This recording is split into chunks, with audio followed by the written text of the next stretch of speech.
Elle fut surprise. Il y avait dans la mêlée de ses corps, dans cette chair poissée et malmenée, une part qui lui était étrangère. Pour autant, elle ne pouvait décrocher son regard de cette lutte. Dans sa poitrine, son cœur battait fort alors que le reste d'elle-même semblait s'apaiser enfin.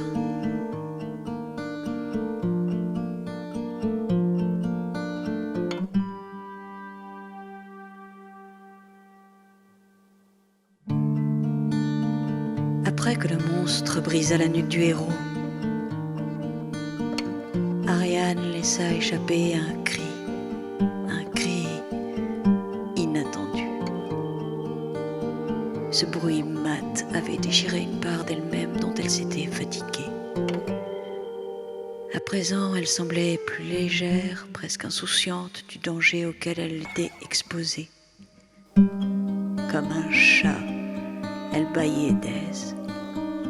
Son dos s'étirait, se redressant, elle avait l'impression qu'un fil la reliait au ciel et dans un même mouvement l'ancrait dans la terre. La bête s'ébroua. Il aurait fallu qu'elle s'agenouille.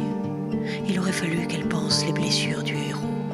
Il aurait fallu déplorer l'inéluctable. Elle aurait dû crier et pleurer en se tordant les mains.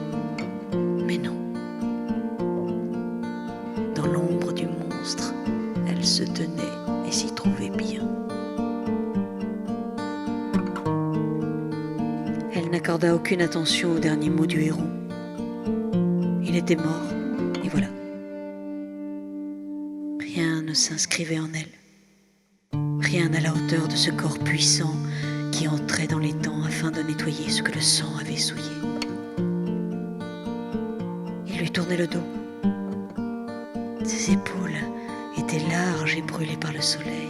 Sa taille étroite, d'où émergeait l'épine dorsale comme un petit serpent sous sa peau. Il était agile et l'eau glissait sur ses muscles. Brusquement, il se tourna. Il venait de prendre conscience qu'elle était là.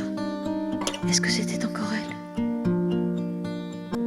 Toujours est-il qu'il l'envisagea comme font les bêtes sauvages quand elles font face aux animaux que l'homme a asservis. Sa respiration bruyante contractait les muscles de son ventre tout en soulevant sa poitrine. Savamment, elle évitait le regard de cet autre qui n'avait rien de commun avec ceux qui vont sur cette terre. Il lui semblait préférable de contempler le sexe et les couilles de celui qui sortait de l'eau plutôt que l'ombre de son regard. Il s'avança vers elle. Elle ne bougeait pas. Il se tenait à une distance suffisante pour qu'elle sente son mugissement dans les cheveux. Cela dura.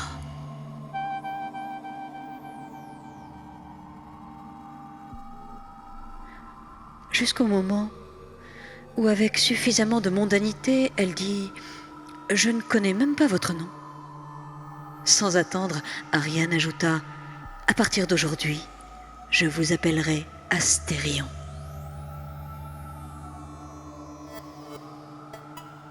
Avec véhémence, il tourna la tête vers le ciel et il beugla une dernière fois. « Puisque nous sommes d'accord, dit-elle, allons ». Elle lui tendit la main. « Cet endroit ne me dit rien qui vaille, et nous serons tellement mieux dehors. » Astérion remonta le fil rouge qu'Ariane avait dû lui tendre. C'est ainsi que, bon an, mal an, ils sortirent du labyrinthe. À nouveau, on entendait dans le ciel les oiseaux et le vent qui chantaient dans la cime des arbres. Ariane se tourna vers son frère. Quelle fut sa surprise de découvrir celui qui se tenait à la place, juste à la place de la bête. Elle aurait pu croire, si Astérion n'avait pas gardé les mêmes épaules et ce torse massif, mais aussi ce sexe et ces couilles, elle aurait pu croire.